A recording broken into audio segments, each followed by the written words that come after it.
Yes, hello everyone. Finally nakapag-unboxing na rin tayo guys for today's video. Honor 400 with 512 GB and 12 RAM. Kunuhan ni siya guys, no? So let's do it.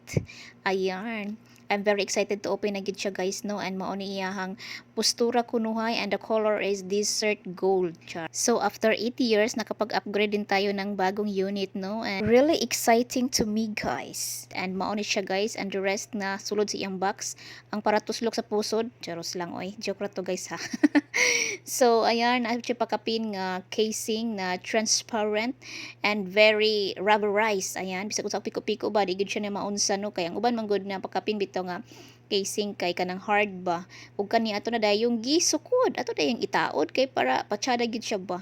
And unsa pa ni uban diri sunod sa iyang box o agay papel-papel ni siya guys no. So di na to basahon kay di lagi ta kabasa oy paita ani so wa na laing sulod oh. So maura to iyang pakapin guys, partirang gamaya no. Casing ra og para tuslok sa pusod og kaning charger. Na, ikaw na bahala mo provide sa iyahang simpak og kanang wireless nga headset. And in fairness guys, very patsada kaniyang charger kay C 100 watts fast charger ni siya guys, dalot kay mapuno imong cellphone nes.